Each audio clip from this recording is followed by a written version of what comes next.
નમસ્કાર ગુજરાત। આજે આપણે જોઈશું 3 સપ્ટેમ્બર 2024નું મોસ્ટ ઇમ્પોર્ટન્ટ કરંટ અફેર। તે પહેલાં ખાસ કરીને ચેનલ ઉપર નવા હોય તો ચેનલને સબસ્ક્રાઈબ કરી લેવી, વિડીયો પસંદ આવે તો લાઇક કરવો અને તમારા મિત્રો સુધી શેર પણ કરવો। તો ચાલીએ આજનો ક્લાસ શરૂ કરીએ આપણે। તો રેમન મેગ્સેસે પુરસ્કારથી કેટલા એશિયાઇટ લોકો અથવા તો ગ્રુપોને સન્માનિત કરવામાં આવ્યા છે? તો ટોટલ 5 છે, 4 લોકો છે અને એક ગ્રુપ છે। તો જોઈએ એના વિશે। તો રેમન મેગ્સેસે પુરસ્કારથી 5 એશિયાઈના લોકો અથવા તો ગ્રુપોને સન્માનિત કરવામાં આવ્યા છે। રેમન મેગ્સેસે એવોર્ડની વાત કરીએ તો દર વર્ષે 31 ઓગસ્ટે જે ફિલિપાઇન્સની કેપિટલ છે મનીલા, ત્યાંથી આપવામાં આવે છે। કારણ કે આ દિવસે જે ફિલિપાઇન્સના ભૂતપૂર્વ રાષ્ટ્રપતિ જે રેમન મેગ્સેસે હતા એની જન્મ જયંતિ છે એટલા માટે। અને આ પુરસ્કાર તો કે એશિયાનો નોબેલ પુરસ્કાર ગણવામાં આવે છે। આની શરૂઆત 1958થી થઈ હતી। તો પ્રથમની વાત કરીએ તો પ્રથમ ભારતીયની વાત કરીએ તો 1958માં વિનોબા ભાવે લઈને આવ્યા હતા। જ્યારે છેલ્લો તો કે 2023માં ડૉક્ટર રવિ કન્નરને મળ્યો હતો 2023નો। જ્યારે 2024માં 66મી આવૃત્તિ છે અને આમાં એક આપણે આઈએમપી છે આ તો કે જાપાનના જે સ્ટુડિયો કિબલી છે એના સ્થાપક હાયાઓ મિયાઝાકી છે એ આપણા માટે આઈએમપી છે। બીજા ચારેય આઈએમપી છે પણ આ આપણા માટે મોસ્ટ આઈએમપી ગણી શકાય। તો આમાં વાત કરીએ તો પેલી એક ગ્રુપ છે જે ગ્રામીય ડૉક્ટર આંદોલનનું એક ગ્રુપ છે જે થાઈલેન્ડનું છે, એને આમાંથી નવાજવામાં આવ્યા છે। ત્યારબાદની વાત કરીએ તો ફરવીઝા ફરહાનને જે તો કે ઇન્ડોનેશિયાના છે એને સન્માનિત કરવામાં આવ્યા છે। ત્યારબાદ હાયાઓ મિયાઝાકી જે જાપાનના છે એને, અને એક સાધુ છે જે કર્મપુટોસો છે એને પણ સન્માનિત કરવામાં આવ્યા છે જે ભૂતાનના છે। ત્યારબાદ એક મહિલા છે જે નેગુયાથી નાગોસ પોસુંગો છે જે તો કે વિયેતનામના છે ડૉક્ટર, એને પણ સન્માનિત કરવામાં આવ્યા છે। તો ખાસ કરીને નામો યાદ રાખવા, મિયાઝાકી હાયોમા એ જાપાનના છે કિબલીના સ્થાપક, તો એને તો ખાસ ભૂલવાના જ નહીં, બીજા યાદ જ રાખવાના હોય। તો આ ખાસ યાદ રાખવા રેમન મેગ્સેસે એવોર્ડ અપાઈ ગયા। ત્યારબાદ બીજા એવોર્ડોની ચર્ચા કરી લઈએ તો બીજા એવોર્ડોમાં તો કે મિલિટરી જેન્સ એકોનેવ ઓફ ધ યર તરીકે 2023માં રાધિકા સેનની પસંદગી કરવામાં આવી હતી। જ્યારે શો પ્રાઇઝ CR કુલકર્ણીને મળ્યો હતો। સાહિત્ય અકાદમી ફેલોશિપ એવોર્ડ તો કે કિયાન બોન્ટને મળ્યો હતો। ટ્યુરિંગ પ્રાઇઝ 2023 અવી વિગડસને મળ્યો હતો। ઇન્ટરનેશનલ બુકર પ્રાઇઝ 2024 જેની એપનબેગને મળ્યો હતો, જેની કૃતિ કાઇસરોસ માટે એનું અનુવાદ તો કે માઇકલ હોફમેને કર્યું હતું। અને વ્હાઇટલી ગોલ્ડ એવોર્ડની વાત કરીએ તો પૂર્ણિમા દેવી બર્બનને મળ્યો હતો જે આસામના છે। 2024નો લસુ મહારાજ એવોર્ડ પંડિત રાજેન્દ્ર ગંગાનાઈને મળ્યો હતો। ગોલ્ડ એન્વાયરમેન્ટ પ્રાઇઝ 2024ની વાત કરીએ તો અલોક શુક્લની પસંદગી થઈ હતી, છત્તીસગઢના છે। જ્યારે કિસ હ્યુમેનિટેરિયન એવોર્ડ 2021 રતન ટાટાને, જ્યારે 2023નો બિલ ગેટ્સને મળ્યો હતો, બિલ ગેટ્સને। વર્લ્ડ પ્રેસ ફોટો 2024ની વાત કરીએ તો મોહમ્મદ સાલેમને મળ્યો હતો। આર્યભટ્ટ પુરસ્કાર પાવલિયા સુબ્બારાવને। જ્યારે લતા દીનાનાથ મંગેશકર એવોર્ડ 2024 અમિતાભ બચ્ચનને। એબલ પુરસ્કાર જે ગણિતનો નોબેલ ગણવામાં આવે છે મિશેલ ટાલાગ્રાસને। જ્યારે યુરેશિયમ એવોર્ડ અમિતાવ ઘોષને। 2024નો પિક્સેલ પ્રાઇઝ રિંકિયા યામામોટાને। જ્યારે મિસ વર્લ્ડ 2024 તરીકે ક્રિસ્ટિના પિંકાજોવ બન્યા હતા જે ચેક રિપબ્લિકના છે। મિસ યુનિવર્સ 2023 સેનિસ પેલિસિયો બન્યા હતા નિકારાગુઆના છે।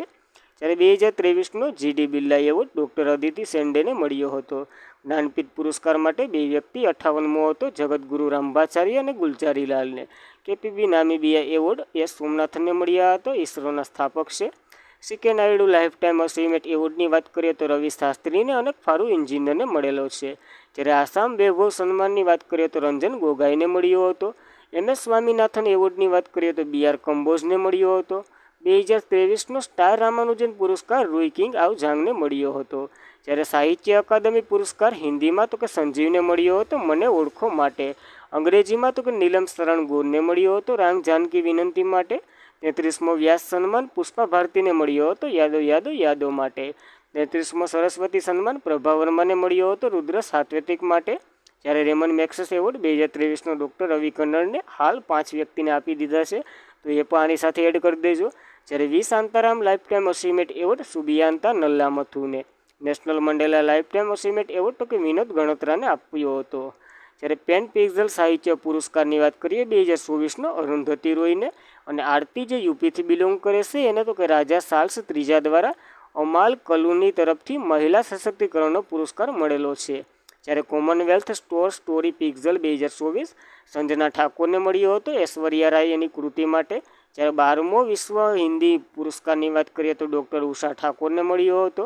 શિવશંકરી જે તમિલ લેખક છે અને ડૉક્ટર સી નારાયણ રેડ્ડી રાષ્ટ્રીય સાહિત્ય પુરસ્કાર મળ્યો હતો. નરેન્દ્ર મોદીને રશિયાનો સર્વોચ્ચ નાગરિક સન્માન order of the saint and the ઓક્સફોર્ડથી મળ્યો હતો ઓપોસ્ટલ. જ્યારે પેકે સોલરિંગ જે તમિલનાડુના છે અને હંસ વોન હેસ્ટિંગ એવોર્ડ મળ્યો હતો. જ્યારે રિગોબન્ટ મેન્સ ટૂલ જે ગ્વાટેમાલના છે અને ગાંધી મંડેલા એવોર્ડ મળ્યો હતો 2020નો. અભિનવ બિંદ્રા ઓલિમ્પિયાડ ઓનરથી જીત્યા હતા એટલે મળ્યો હતો એને. અને MS સ્વામીનાથન જે પર્યાવરણ સંરક્ષણ એવોર્ડ અનંત દર્શન શંકરને મળ્યો હતો. તો ખાસ કરીને 2024ના તમામ એવોર્ડો આવી ગયા. આની સાથે 5 રેમન મેગ્સેસે એવોર્ડ એડ કરી દેજો એટલે કોઈ પણ પરીક્ષા હોય વાંચીને બીજું જોવું જ નહીં પડે. ત્યારબાદ તાજેતરમાં જ 8મી ધર્મ અને ધમ્મ પરિષદ 2024નું આયોજન ક્યાં થયું છે? તો આનું આયોજન ગુજરાતના અમદાવાદ ખાતે થયું છે. તો તાજેતરમાં જ 8મી ધર્મ એટલે હિન્દુ ધર્મ માટે, ધમ્મ એટલે બૌદ્ધ ધર્મ પરિષદ 2024 અમદાવાદ ખાતે ભરાઈ છે. તો ધર્મ પરિષદ 2024ની 8મી આવૃત્તિ હતી. ક્યાં? તો કે અમદાવાદ ગુજરાત ખાતે ભરાણી છે. આનું આયોજન તો કે ઇન્ડિયા ફાઉન્ડેશન દ્વારા કરવામાં આવ્યું હતું. આના સીજી તો કે જગદીપ ધનખડ એટલે કે ચીફ આપણા વાઇસ પ્રેસિડેન્ટ છે જયદીપ ધનખડ એ તો કે ચીફ ગેસ્ટ હતા. જ્યારે આની થીમ તો કે ધર્મ અને ધમ્માનો કોસ્મોલોજી એટલે કે ધર્મ અને ધમ્માનો કોસ્મોલોજી આની થીમ હતી. તો ખાસ કરીને વાઇસ પ્રેસિડેન્ટ જો અહીં આવ્યા હોય તો આપણા માટે પ્રશ્ન કેવો IMP ગણાય એ તમને ખબર જ છે. ત્યારબાદ 2024ના સંમેલનો જોઈ લઈએ તો AI સુરક્ષા પર સાઉથ કોરિયાના સિયોલ પર બીજી કોન્ફરન્સ યોજાઈ હતી. અને વર્લ્ડ ફ્યુચર NGC સમિટ UAEમાં યોજાઈ હતી. વર્લ્ડ સસ્ટેનેબલ ડેવલપમેન્ટ સમિટ નવી દિલ્હી ખાતે. પ્રથમ ન્યુક્લિયર NGC સમિટ બેસલેર ખાતે. 9મો રાયસીના ડાયલોગ નવી દિલ્હી ખાતે. અને પ્રથમ digital India future scheme summit ગુવાહાટીમાં યોજાઈ હતી. જ્યારે 7મી હિન્દ મહાસાગરીય પરિષદ પર્થ ઓસ્ટ્રેલિયામાં. વિશ્વ સરકાર કોન્ફરન્સ 2024 દુબઈ ખાતે. અને ભારત 2024માં 46મી આવૃત્તિ માટે યુનેસ્કો વર્લ્ડ હેરિટેજ સમિતિની અધ્યક્ષતા કરી રહ્યું છે. તો અહીંયા નવી એક એડ કરી દેજો. ત્યારબાદ ભારતમાં vibrant Gujarat global tech show યોજાયો હતો. ફરીદાબાદમાં 9મો આંતરરાષ્ટ્રીય વિજ્ઞાન મહોત્સવ યોજાયો હતો. નાસિકમાં 27મો રાષ્ટ્રીય વિજ્ઞાન મહોત્સવ યોજાયો હતો. પ્રથમ ભારતીય સ્ટીલ બોઇલ એક્સપો તો કે ગુવાહાટી ખાતે યોજાયો હતો. અને કૃષિ અર્થશાસ્ત્રીઓની 32મી આંતરરાષ્ટ્રીય પરિષદ 2024 નવી દિલ્હી ખાતે યોજાઈ હતી. તો ખાસ યાદ રાખવું આ. ત્યારબાદ તો કે ટેલિગ્રામના સ્થાપકનું નામ શું છે? હમણાં ટેલિગ્રામ ચર્ચામાં છે તો ખાસ યાદ રાખવું. પાવેલ દુરોવ છે જે ટેલિગ્રામના સ્થાપક છે. તો તાજેતરમાં ટેલિગ્રામના સ્થાપક પાવેલ દુરોવ શું છે? એટલે કે પાવેલ દુરોવનું એક ગિરફ્તાર થઈ ગયા છે. એ પાવેલ દુરોવ જેનો પેરિસ ખાતેથી તેને બંદી બનાવી લેવામાં આવ્યા છે. પહેલાં આ થોડુંક વાંચી લઉં પછી સમજાવું. તો 2013માં તો ટેલિગ્રામની સ્થાપના કરી હતી. મલેસિંગ એપ્લિકેશન છે એટલે કે મેસેજિંગ એપ્લિકેશન છે આ. અને અપરાધની ગતિવિધિઓ પાવેલ દુરાવની વાત કરીએ તો તેમનો જન્મ રશિયામાં થયો હતો અને UAEમાં હાલ રહે છે. અને હાઈકોર્ટ આનું હેડક્વાર્ટર ટેલિગ્રામનું તો કે દુબઈ ખાતે આવેલું છે. હવે શું આખો પ્રશ્ન છે તે જોઈએ. તો કે પાવેલ દુરોવ જે ટેલિગ્રામના સહસ્થાપક એટલે કે સ્થાપક છે એનું હમણાં પેરિસ ખાતેથી બંદી બનાવી લેવામાં આવ્યા છે એને. કારણ કે તો કે આમાં જે ટેલિગ્રામના માધ્યમથી અપરાધની ગતિવિધિઓ થાય છે એને ટેલિગ્રામ રોકી નથી શકતું. કોઈ આતંકવાદીઓ મેસેજ કરે છે, બધી મેસેજો તો થવાના જ છે. જ્યારે યુટ્યુબ ફૂલ સિક્યોરિટીમાં છે. તમે યુટ્યુબમાં કોઈ પણ કોપીરાઇટ કન્ટેન્ટ કે એવું કંઈક નાખી ન શકો, અપલોડ જ ન થાય અથવા તો રિમૂવ થઈ જાય. આ ટેલિગ્રામમાં એની બહુ કાસું છે એની સુવિધા જે કોપીરાઇટને એવું બધી ગમે તે પ્રકારનું. તો ખાસ કરીને યાદ રાખવું. અને ટેલિગ્રામ આવું રહેશે તો બંધ કરવાનું પણ પેરિસ દ્વારા હુકમ આપવામાં આવ્યો છે. તો એના સ્થાપકને ગિરફ્તાર કરી લીધા છે. પાવેલ દુરોવ એનું નામ છે. તો ખાસ કરીને આવું કંઈક છે તો યાદ રાખવું. ની વાત કરીએ તો રિલાયન્સ ગ્રુપ દ્વારા તાજેતરમાં ક્યાં AI સ્ટૂટ એટલે કે સૂટ લોન્ચ કરવામાં આવ્યું છે? તો એનું નામ તો કે બ્રાઇડ આપ્યું છે. બ્રાઇડ એટલે મગજ થાય છે. તો તાજેતરમાં જ રિલાયન્સ ગ્રુપ દ્વારા તાજેતરમાં જ બ્રાઇડ એટલે કે મગજ નામનો સૂટ લોન્ચ કરવામાં આવ્યો છે. આ તો કે AIને પ્રોત્સાહન આપશે. આમાં કંઈ વધારે રોકેટ સાયન્સ ન હોય. ત્યારબાદ AIને લગતું તમામ કરંટ અફેર હાલ સુધી બન્યું તે જોઈ લઈએ. તો કે વિશ્વની પ્રથમ AI સંચાલિત એન્ટીડોન સિસ્ટમ ભારતે લોન્ચ કરી હતી જેનું નામ તો કે ઇન્દ્રજાળ રાખ્યું હતું. અને ગુપ્ત માહિતી એકત્રિત કરવા માટે AI આધારિત ઓરન એરક્રાફ્ટ લોન્ચ કરવામાં આવ્યું હતું ઇઝરાયલ દ્વારા. જ્યારે ભારતની પ્રથમ AI શાળા તિરુવનંતપુરમ શાંતિગીરી વિદ્યાભવન તેનું નામ છે. મધ્યપ્રદેશે જસ્કાસ્ક નામનું AI ચેટબોટ લોન્ચ કર્યું હતું. મેટાએ માઇક્રોસોફ્ટે નવું એઆઈ આધારિત ભાષા મોડલ લામા 2 લોન્ચ કર્યું હતું. રાજ્યએ એઆઈ આધારિત ન્યૂઝ એન્ટ્રી લિસા ઓડિશાએ લોન્ચ કર્યું હતું. જ્યારે એલન મસ્કે એઆઈ આધારિત સ્ટાર્ટઅપ એક્સ એઆઈ લોન્ચ કર્યું હતું. કયા યુનિયન ટેરિટરીએ ભારતમાં પ્રથમ ટેલિમાનસિસ ચેકબોટ લોન્ચ કર્યું હતું? તો જમ્મુ કાશ્મીર આવે. ત્યારબાદ સૌથી વધુ એઆઈ રોકાણ ધરાવતા દેશોમાં સ્ટેનફોર્ડ યુનિવર્સિટી ભારતની 5મા ક્રમે હતી. ગ્રામીણ ભાષા માટે એઆઈ ચેકબોટ જુગલબંધી લોન્ચ કર્યું હતું. અને જનરેટિવ એઆઈ પ્લેટફોર્મ પોખરાજ છે જે ઇન્ફોસિસે લોન્ચ કર્યું હતું. ઓપન એઆઈ સેટ જીપીટી એટલે કે જીપીટીનું ફૂલ ફોર્મ જનરેટિવ પી ટ્રાયસ ટ્રાન્સફોર્મર્સ થાય છે. રશિયાએ ગીગાસાટ નામનું જે એઆઈ, ગૂગલે તો કે એઆઈ ચેકબોટ બ્રાન્ડ નામનું, જેનું આગળથી નામ તો કે જેમિની એઆઈ કરી દેશે. એઆઈ ગુના ગોડફાધર તરીકે જોફિન હિલ્ટનને ઓળખવામાં આવે છે. જ્યારે એઆઈ સુરક્ષા પર પ્રથમ સમિટ તો કે યુકેના બેચલરમાં થઈ હતી. બીજી આપણે હમણાં જોઈ ગયા, કોમેન્ટ કરો ક્યાંથી હતી. બીજી તો કે સાઉથ આફ્રિકા, નીચે લખેલું જ છે. સાઉથ કોરિયાના કેપિટલ સિયોલમાંથી હતી 2024માં. અને કઈ એઆઈ પીએમ મોદીના ભાષણને તમિલમાં અનુવાદન કરશે? તો કે ભાષણી એઆઈ કરશે. ત્યારબાદ સુપ્રીમ કોર્ટે એઆઈ આધારિત પ્રાદેશિક ભાષાના અનુવાદ સાધન પર શરૂ કર્યું હતું, જેનું નામ સુવાસ રાખ્યું હતું. ઓલાએ ભારતનું પ્રથમ એઆઈ મોડલ કૃત્રિમ લોન્ચ કર્યું હતું. દુનિયાનો પ્રથમ એઆઈ રોબોટિક કંપનીનો સીઈઓ બન્યો હતો, જે મિકા છે. એઆઈ ઓડિસી પ્રોગ્રામ કોણે શરૂ કર્યો હતો? તો કે માઇક્રોસોફ્ટે. જ્યારે શિક્ષણમાં બહુભાષાને પ્રોત્સાહન આપવા માટે એઆઈ આધારિત એપ લોન્ચ કરવામાં આવી હતી, જેનું નામ પદાવલી છે. લખનૌએ ભારતમાં પ્રથમ એઆઈ શહેર બન્યું હતું. અને દેશનું પ્રથમ એઆઈ રોબોટિક પાર્ક, જે અતરકમ નામ હતું એનું, એ બેંગ્લોર ખાતે શરૂ કરવામાં આવ્યો હતો. અને એઆઈ રાષ્ટ્રીય સુરક્ષા પુસ્તક વિજય ખરે અને અમિત સિન્હા દ્વારા લખેલું છે. જ્યારે ભારતનો પ્રથમ એઆઈ શિક્ષક તો કે આઈરિસ હતો, કેરળ ખાતે લોન્ચ કરવામાં આવ્યું હતું. જ્યારે રિલાયન્સ હનુમાન નામનું એઆઈ ચેકબોટ લોન્ચ કરશે. જ્યારે કઈ કંપની વિશ્વનો પ્રથમ એઆઈ સોફ્ટવેર એન્જિનિયર ડેવિસ બન્યો હતો? તો કે કોંગસેન કંપનીનો. અને માઇક્રોસોફ્ટ ઓપન એઆઈ સહયોગથી એઆઈ સુપર કોમ્પ્યુટર બનાવશે, જેનું નામ તો કે સ્ટાર્ટગેટ બનાવી રહ્યું છે. અને કોડ ડિપેક્સ living in the shadow of AI book Madhumita Murgan દ્વારા લખેલી છે. કયા રાજ્યમાં એઆઈ સેન્ટર સ્થાપવા માટે વર્લ્ડ ઇકોનોમી ફોરમ સાથે કરાર કર્યા હતા? કર્ણાટકે. વર્લ્ડ ગવર્મેન્ટ સમિટ દુબઈમાં, જે ભારતની એઆઈ સંચાલિત રોડ સેફ્ટી 9મો સરકારી પુરસ્કાર જીતીને આવ્યું હતું. અને જેણે એઆઈ માઇક્રોસોફ્ટમાં ભારતમાં પ્રથમ સ્ટાર્ટઅપ સશક્ત બનાવવા માટે આઈમ્પેલ એઆઈ લોન્ચ કર્યું હતું માઇક્રોસોફ્ટ દ્વારા. ગૂગલે જેમિની એઆઈ પ્લેટફોર્મ બનાવ્યું હતું. ભારતની પ્રથમ એઆઈ ફિલ્મ તો કે ઈરાહ છે. વર્લ્ડ હેલ્થ ઓર્ગેનાઇઝેશને તેમનું પ્રથમ સંચાલિત દેન એટલે કે ડિજિટલ હેલ્થ પ્રોગ્રામ સહારાસ નામ લોન્ચ કર્યું હતું. અને ભારતમાં પ્રથમ એઆઈ સોફ્ટવેર એન્જિનિયર દેવિકા હતી. વિશ્વમાં પ્રથમ એઆઈ પ્રવક્તા યુક્રેનમાં લોન્ચ કરવામાં આવ્યું હતું, જેનું નામ તો કે વિક્ટોરિયા સી લોન્ચ કર્યું હતું. અને જંગલમાં આગને શોધવા માટે પ્રથમ અદ્યતન એઆઈ સિસ્ટમ લાગુ કરવામાં આવી હતી, જેનું નામ તો કે પેસ્ટ ટાઈગર રિઝર્વમાં શરૂ કરવામાં આવી હતી. નામ તો કે પેન્ટ્રેરા હતું. અને આઈસીસીઆઈસી લેમાર્ડે એઆઈ સંચાલિત આરોગ્ય વીમા ઉત્પાદન એલિવિટી લોન્ચ કરી હતી. જ્યારે વિશ્વની પ્રથમ મિસ એઆઈ તો કે કેન્જા લીલી બન્યા હતા.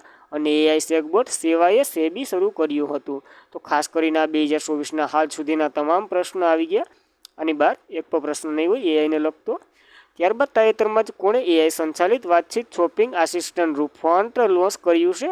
તો એમેઝોન દ્વારા લોન્ચ કરવામાં આવ્યું છે. તો તાજેતરમાં જ એમેઝોન એઆઈ સંચાલિત વાતચીત શોપિંગ આસિસ્ટન્ટ રીફોન્સ લોન્ચ કર્યું છે. આ એમેઝોનના જે સ્થાપક છે જેફ બેઝેટ, એના દ્વારા લોન્ચ કરવામાં આવ્યું છે. આ તમને શોપિંગ કરવામાં મદદ કરશે. મેં 2 શર્ટ પસંદ કર્યા, પણ કયો મારા માટે સારો લાગે એ મને ખબર નથી. આપણે કેમ દોસ્તારો ભેરા જતા હોય તો 2 શર્ટ હોય તો એ કહે કે આ વધારે સારું લાગશે તારી ઉપર. તો રૂફોસ એક એવી રીતના કામ કરશે કે આ તમારા ઉપર વધારે શૂટ કરશે, જ્યારે ઓલો ઓછો. એવી રીતના કંઈક શોધવા માટેનું કામ કરી રહ્યું છે આ રૂફોન્સ. એ એમેઝોન દ્વારા શરૂ કરવામાં આવ્યું છે, તો ખાસ યાદ રાખવું. ત્યારબાદ તાજેતરમાં જ પેરા ઓલિમ્પિકમાં 2 એટલે કે મેડલ જીતનાર પ્રથમ ભારતીય મહિલા કોણ બન્યા છે? તો પ્રીતિપાલ બન્યા છે પ્રથમ મહિલા.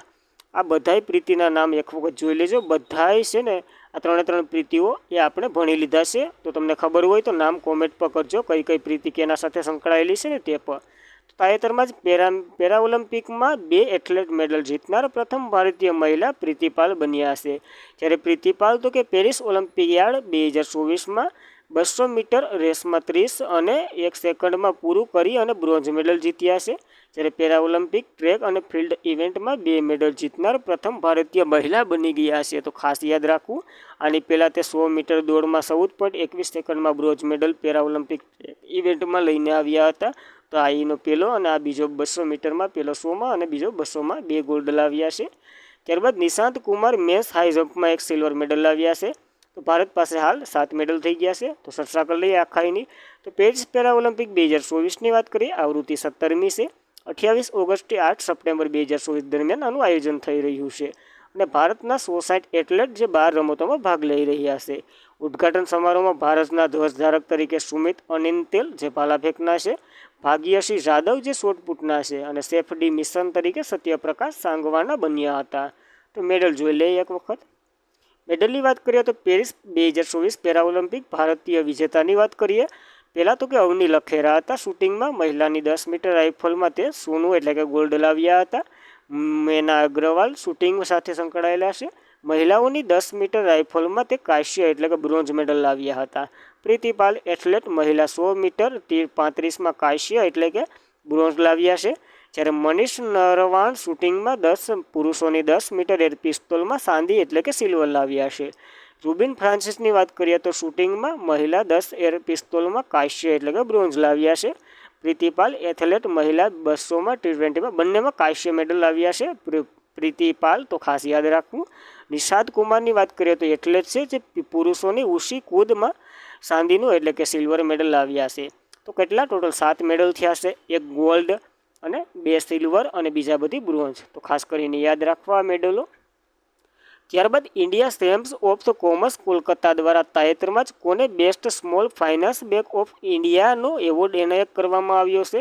તો આ જેન બેંક છે એને તો તાજેતરમાં જ Indian chambers of commerce Kolkata દ્વારા તાજેતરમાં જેન સ્મોલ ફાઇનાન્સ બેંકને ઓફ ધ ઇન્ડિયાનો એવોર્ડ એનાયત કરવામાં આવ્યો છે. ખાસ કરીને યાદ રાખવું. કોના દ્વારા? તો કે ઇન્ડિયા ચેમ્બર્સ ઓફ કોમર્સ દ્વારા આપવામાં આવ્યો છે જે કોલકાતા છે. કોલકાતા સ્થિર એક કંપની છે એને તો કે જેન સ્મોલ ફાઇનાન્સ બેંકને એક એવોર્ડ આપ્યો છે જે બેંક ઓફ ઇન્ડિયા આ તો કે આરબીઆઈના બધા જ નિયમોનું અનુકરણ કરીને આ બેંક તો કે ટોપ ઉપર આવી છે.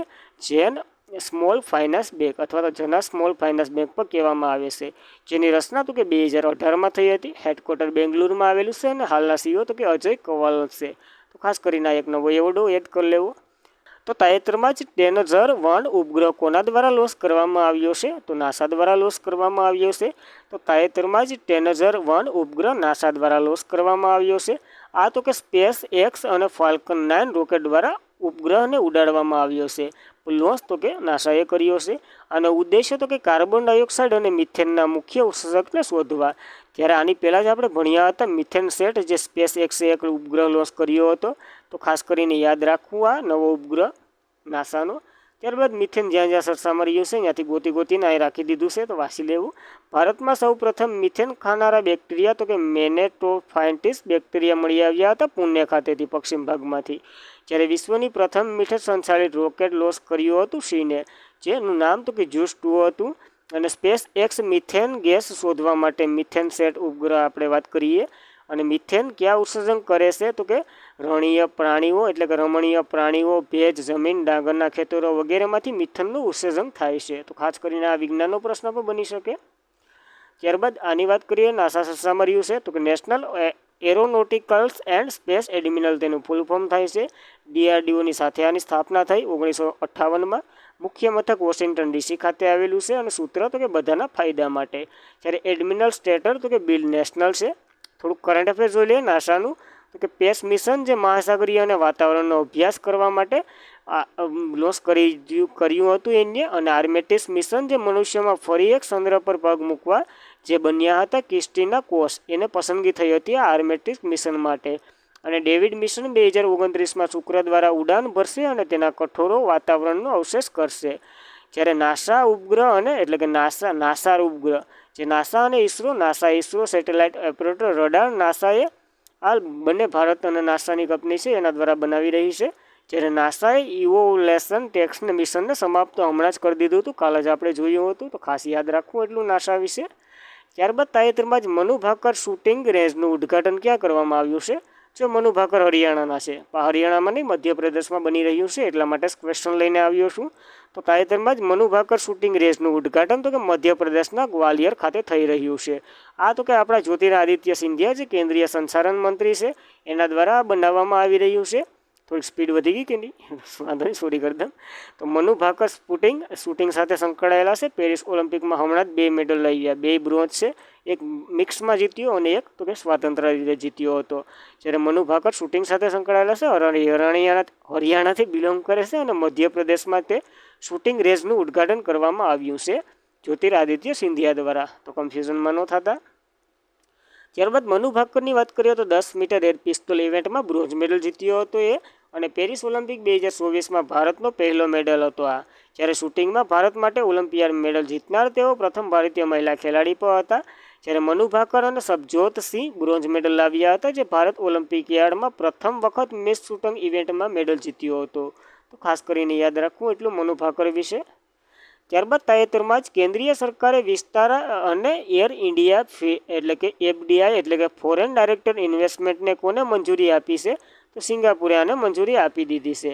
તો તાજેતરમાં જ કેન્દ્રીય સરકાર વિસ્તારા અને એર ઇન્ડિયા જે ફીડે અથવા તો એફડીઆઈ જે ફોરેન ડાયરેક્ટ ઇન્વેસ્ટમેન્ટ છે એને સિંગાપુર એરલાઇનને મંજૂરી આપી દીધી છે. તો સમજીએ, થોડીક વિસ્તારથી હું સમજાવી દઉં પછી વાંચી લેશું. તો વિસ્તારા છે એ ભારતમાં જે ટાટા અને સિંગાપુર છે, સિંગાપુર એનું બંનેનું મિશ્રણ છે. જે વિસ્તારા અત્યારે હાલે છે ટાટાનો 51% હિસ્સો છે અને જે આ કયો સિંગાપુરનો તો કે 49% હિસ્સો છે. જ્યારે એર ઇન્ડિયાની વાત કરીએ તો એ સ્વતંત્ર રીતે ટાટાનું છે. તો આ બંનેને તો કે જે સિંગાપુર એરલાઇનમાં મંજૂરી આપી દીધી છે, તો કે ત્યાં હવે ફ્લાય ભરી શકશે. જે તો ખાસ કરીને યાદ રાખવું, આવું કંઈક હતું. તો વિસ્તારા એરલાઇન અને ઇન્ડિયા એરલાઇન બંનેને જોઈન્ટ કરી દીધી અને 25% ભાગ તો કે સિંગાપુર એરલાઇનને આપી દેશે, જે તો કે ફોરેન ડાયરેક્ટ ઇન્વેસ્ટમેન્ટ તરીકે આપશે સિંગાપુરને. તો ખાસ કરીને આ યાદ રાખવું, સરસામાં હતું વિસ્તારા એરલાઇન. તો આજના માટે એટલું. ખાસ કરીને મિત્રો વિડીયો પસંદ આવ્યો હોય તો લાઇક કરો, તમારા મિત્રો સુધી શેર કરો. ચેનલને સબસ્ક્રાઈબ ન કરી હોય તો સબસ્ક્રાઈબ કરો. તમે સબસ્ક્રાઈબ કરી હોય તો તમારા બાજુવાળાને દો, એના બાજુવાળાને દો. એવી રીતના ફેલાવો આખી ગુજરાતમાં. તો thank you for watching this video. જય હિન્દ, જય ભારત.